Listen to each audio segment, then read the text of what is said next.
Listen carefully. The data's in the articles. This is a citation from the Old Testament.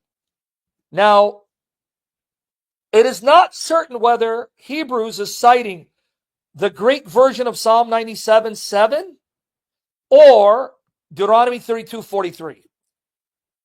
You can make a strong case that Hebrews 1:6 is quoting Deuteronomy 32:43. Why? Let me show you. But either passage, we got problems. If you are an anti-Trinitarian, watch. Deuteronomy 32:39 and 43. See now that I, even I am he, there is no God beside me. I kill and I make alive. I wound and I heal. Okay? And there is none that can deliver out of my hand. Pay attention. For I lift up my hand to heaven and swear, as I live forever, if I sharpen my flashing sword, and my hand takes hold on judgment, I will take vengeance on my adversaries, will repay those who hate me. I will make my arrows drunk with blood, and my sword shall devour flesh. With the blood of the slain and the captives, from the long-haired heads of the enemy, rejoice with him, O heavens. Bow down to him, all gods. Here. Bow down to him, all gods. This reading was found in the Dead Sea Scrolls. When they found a copy of Deuteronomy 32 in the Dead Sea Scrolls, that Hebrew version had this reading. The later Hebrew copies of Deuteronomy 32:43 do not have this. But this reading was found in the Dead Sea Scrolls copy of Deuteronomy 32:43 and was also preserved in the Greek version. Bow down to him, all gods. Now, who are the gods bowing down to? Yahweh. Yahweh. Now, watch another thing.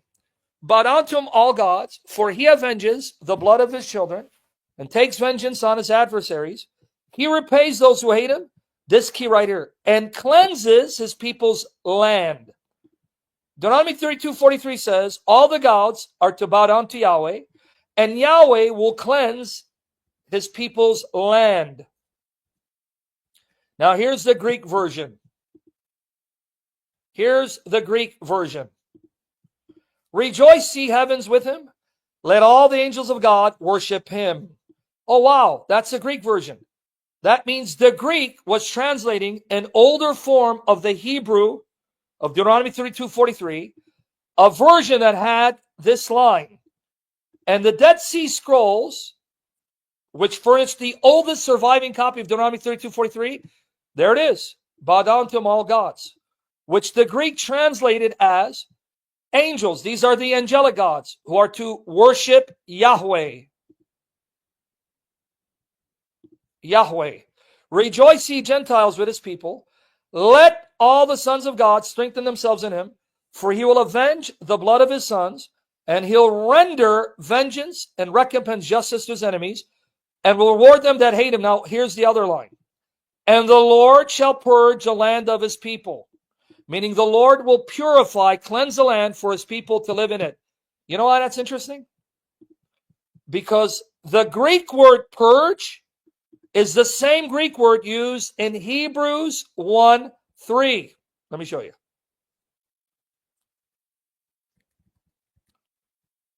Having accomplished cleansing for sins. The word cleansing, purify, same Greek word. Who did the cleansing? Who purifies sinners from their sins? The Son.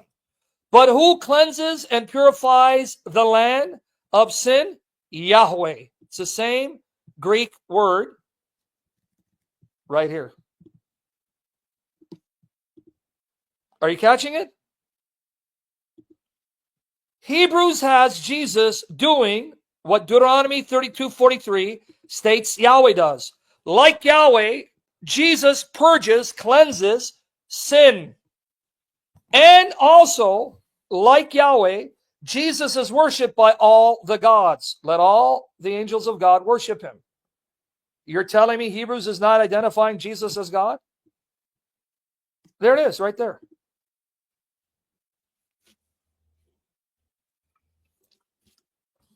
See it? So it's most likely Hebrews is quoting Deuteronomy 32:43. Why? Because this phrase, let all the angels of God worship him, right here in the Greek. Let all the angels of God worship him. And then this part, and the Lord shall purge the land of his people. And that's what it said in Hebrews 1:3. Jesus did what? Cleanse sinners of their sin. Purified. It's the same Greek word. I'm not lying. And I'll show it to you. Now, some think that actually Hebrews is citing Psalm 97:7 in the Greek. But that too is about Yahweh. Either passage, it's Yahweh who's being worshipped by angels, but it's applied to Christ. Here it is, the other one. Psalm 97:7-9. Let all those be ashamed who serve graven images, who boast of idols. Worship him, all you gods. You gods of the nations, who are demons, who are fallen, you will worship the true God Yahweh. Zion heard this and was glad, and the daughters of Judah have rejoiced because of your judgments. Because of your judgment. O Yahweh, for you are Yahweh most high over all the earth. You are exalted far above all the gods. Now notice the Greek. Let all that worship graven images be ashamed, who boast of their idols, worship him, all ye angels. So either passage, it's Yahweh being worshipped by angels, not a creature. But then it's applied to the Son. So God the Father now takes this command given to angels to worship Yahweh and applies it to the Son being worshipped by the angels. And you're telling me Hebrews does not identify Jesus as Yahweh?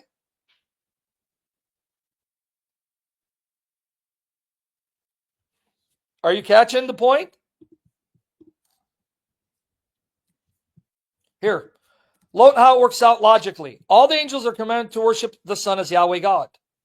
Right? The passages. Therefore, if the Son were a spirit creature, then this means that Yahweh God is a created angel, worships himself. The Son, therefore, cannot be an angelic creature, but is rather the very creator and sustainer of all creation, which includes his having created and giving life to the entire host of heaven.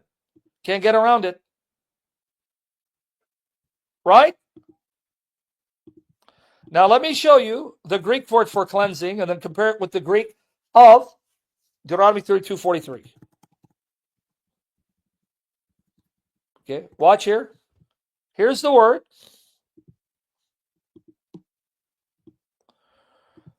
Katharismun. Katharismun. Katharismun. All right. Let me get you the link there so you can go verify it. Then we're going to look at the Greek of Deuteronomy 32:43. Katharismun. Now you go here. The word is katharismus. Okay. Now let's see what's the Greek for Deuteronomy 32:43. Right here. Here it is online. All you do is pay for internet. All this is free. Man. Deuteronomy 32:43. Right here. The Lord shall purge the land of his people. So let's go there. Ekathari. I'm trying to pronounce like you Greek readers. Ke ekathari Kyrios tein gain tu lao autu. Same word. Katharismun, same word.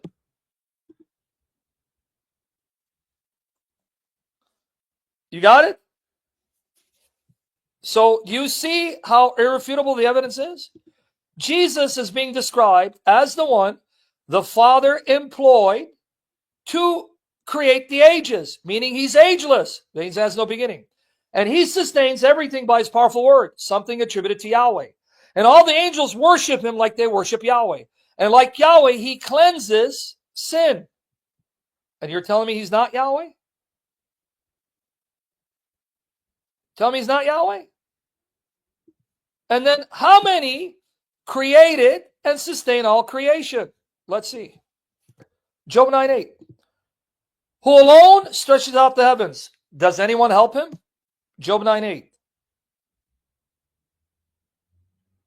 Who alone stretches out the heavens? Anyone help him? Anyone assisted him? No, he did it by himself. Tramples down the waves of the sea. How about here? Thus says Yahweh, your Redeemer, and the one who formed you from the womb. I, Yahweh, am the maker of all things. See, he made all things. Search out the heavens by myself, and spreading out the earth all alone.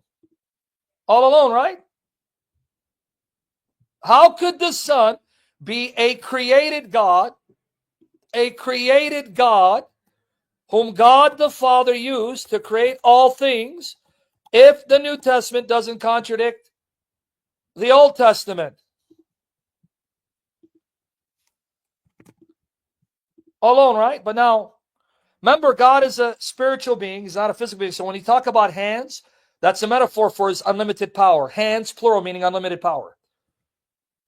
Hear me, O Jacob, even Israel, whom I have called. I am he, I am the first, I am also the last. Also my hand, power, founded the earth. And my right hand spread out the heavens. When I call to them, they stand together. Could it be any clearer? God did it all alone by himself? All right, but now watch here. This is Hebrews. Let's go to my article. Watch here. Okay. Are you seeing how Old Testament passages about Yahweh, creator, sustainer, life giver, about Yahweh being worshipped by angels, apply to the Lord Jesus, who's not the Father? All right, watch. Maybe you still don't see it. Here. You get right here. If it wasn't clear, right here. Psalm 102, verse 1, 12, 24, 27. Watch. A prayer of the afflicted when he is faint and pours out his complaint before Yahweh. Notice, it's a prayer to Yahweh, not a creature. O Yahweh, hear my prayer. Let my cry for help come to you. That's Psalm 102:1. Now, verse 12. But you, O Yahweh, abide forever, and the remembrance of your name from generation to generation. I say, O my God, right? Do not take me away in the midst of my days. Your years are from generation to all generations. Of old you founded the earth, and the heavens are the work of your hands. Even they will perish, but you will remain. Notice, unlike creation, you remain the same. You endure forever, whereas creation is changing, and you are preserving creation, guiding creation, and changing creation. And the heavens are the work of your hands, not the hands of a creature. Even they will perish, but you remain. All of them will wear out like a garment. Like clothing, you will change them, and they'll be changed. But you are the same, and your years will not come to an end. Who? Yahweh. But in Hebrews, this is applied to the Son by the Father. Here it is. But of the Son, he, God the Father, says, to the Son about the Son, your throne, O God, is forever and ever. I will revisit this in the next part. Notice what the Father says to the Son and about the Son. And you, Lord, this is now the Father, calling Jesus Yahweh. The word Lord is the Greek synonym for Yahweh. So here, not only does the Father call him God, or Theos, he calls him Yahweh. The Father says to the Son, you are Yahweh. And it was you in the beginning, meaning you're the one in Genesis that founded the earth. And the heavens are the work of your hands. The Father just took Psalm 102, right? About Yahweh being the unchangeable creator, sustainer of all creation, and he applied it to the Son, saying, you're that Yahweh. They will perish, but you remain. They will all wear out like a garment, and like a mantle, you will roll them up. Like a garment, they will also be changed, but you are the same, and your years will not come to an end. You're telling me Jesus is a creature? Here, the Father identifies the Son as Yahweh and applies Psalm 102, which is about Yahweh, not a creature, creating the heavens and the earth by his own infinite power, changing creation, and contrasting Yahweh with creation, that Yahweh is unchangeable, and the Father applies it to the Son. In other words, the Father glorifies, praises Jesus as Yahweh God Almighty.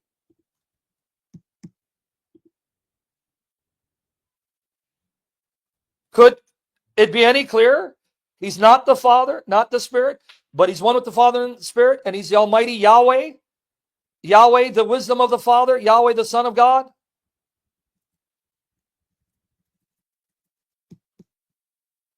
Because I got one more aspect to uncover.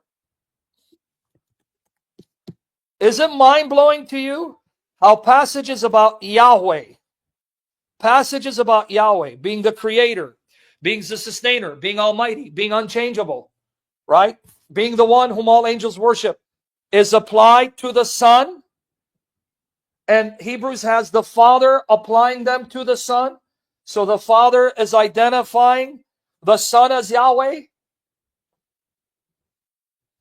It's right there. But now let's go to a final aspect. That means Son of Man. We use to anthropou, Son of Man.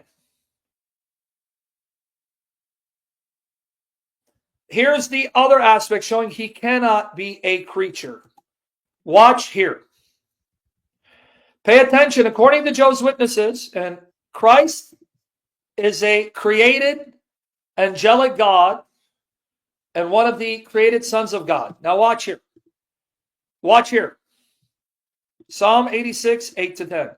Among the gods, there is none like you. So none of the gods can be like the true God, O Lord. No deeds can compare with yours. All the nations you have made will come and worship before you.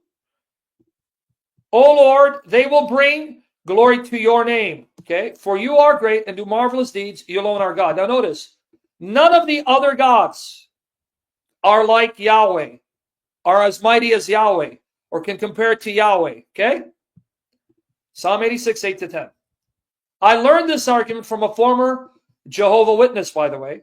These were the passages that led him out of Jehovah's Witnesses.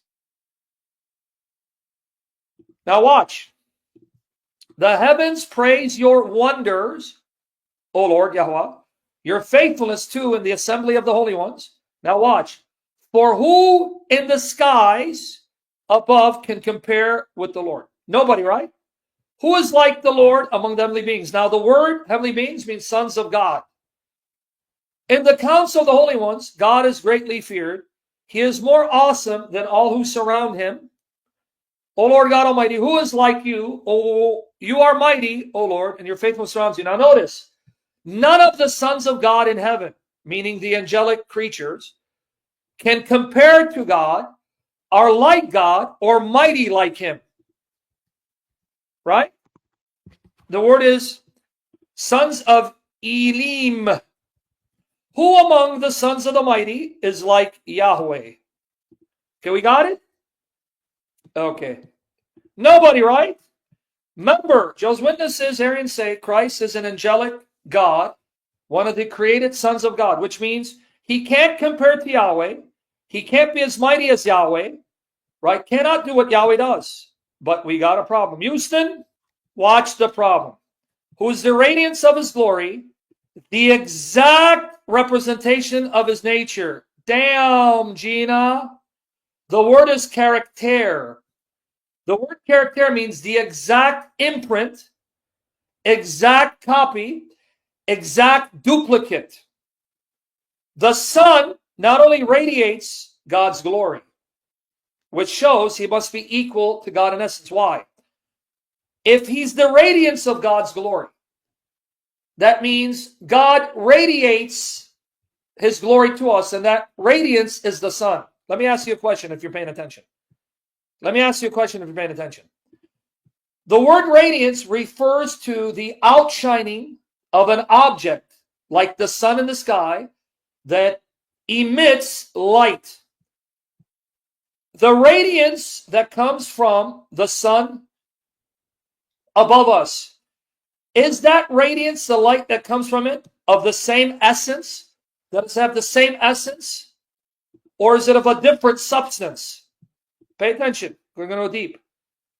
When the sun radiates light to us, the sun in the sky, S-U-N, that light that comes from the sun, generated by the sun, is of the same substance, essence of the sun, right? Right? So how can you tell me the Son is a creature of a different substance from God when he is the radiance of God's glory? He is the light that God radiates to us. How can he be of a different nature? We got that first part? Secondly,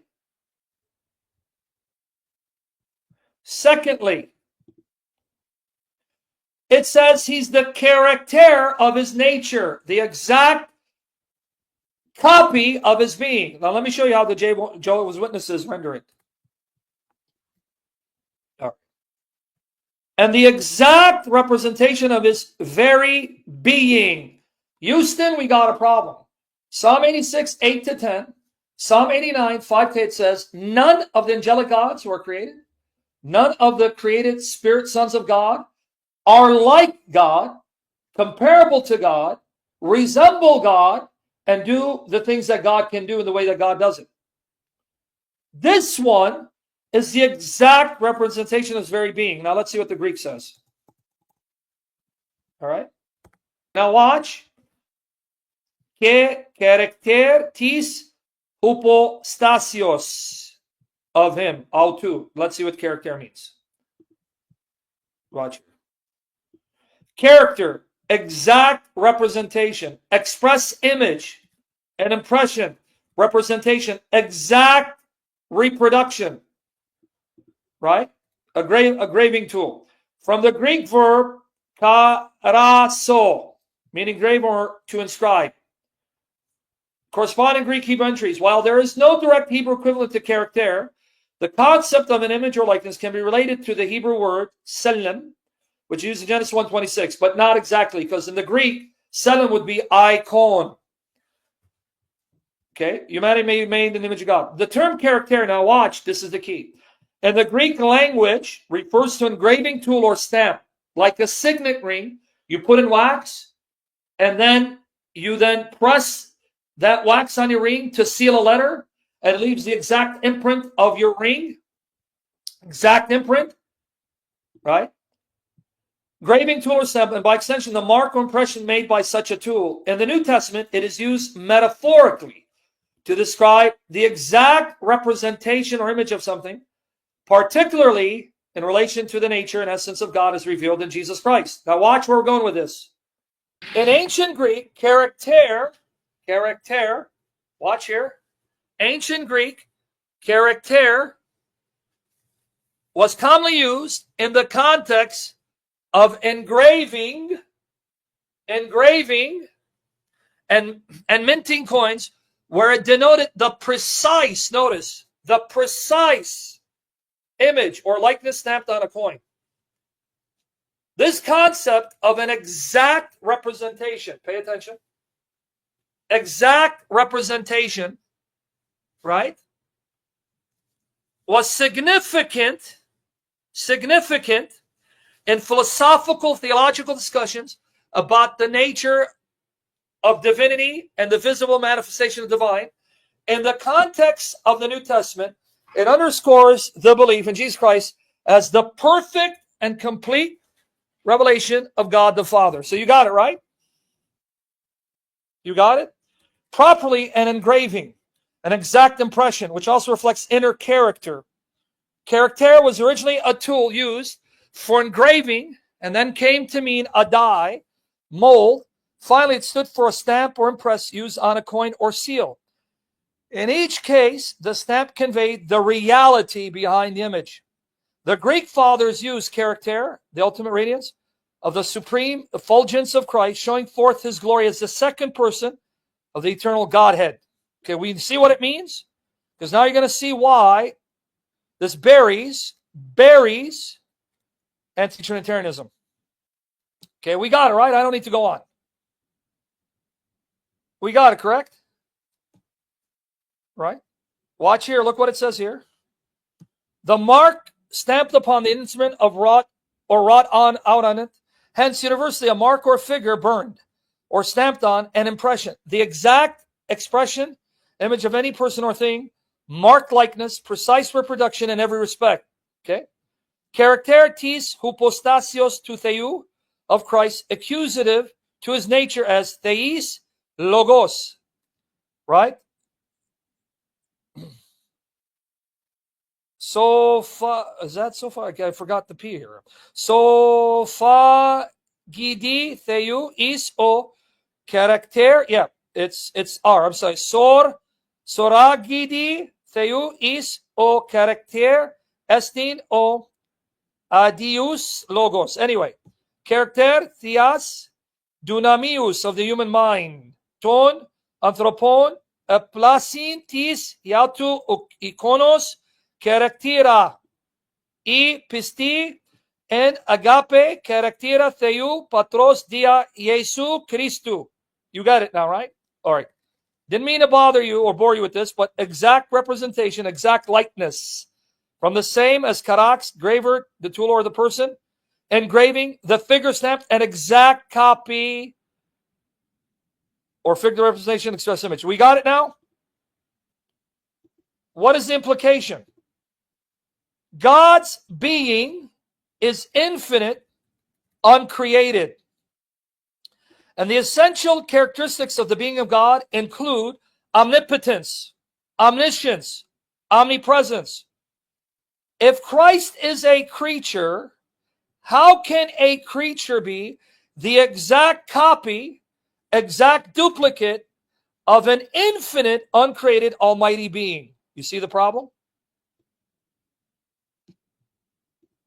See the problem for the Jehovah's Witnesses and Greg Stafford? Well, say, well, a copy comes later. This shows how desperate they are. The language isn't pointing to temporality. He comes later. How do I know? If Christ comes later in existence, then he's not the exact copy of God's being. Why? God's being is uncreated, beginningless. How can a creature be the exact duplicate of an uncreated being? The only way he can be the exact copy if he too is beginningless. Otherwise, he cannot be the exact copy. You see how this buries them? This is the kind of evidence that drove the early church to the eternal beginning of the Son. Because the language doesn't show temporality, that the Son comes into being. It shows source. God the Father is the source of the divine nature. And that divine nature is fully possessed by the Son and the Spirit. So though the Father is the source of the divine nature, the Son and the Spirit have eternally, fully, inseparably partook of that nature, because the Father's nature is the Son's nature, the Spirit's nature. He's the source of that nature that the Son and Spirit fully possess. It's a language of begetting and spiration, not temporality, because you cannot be the exact being, exact copy of a being that's uncreated, but it says Jesus is. He is the exact duplicate copy of God's infinite, uncreated, almighty being, which means he's no creature.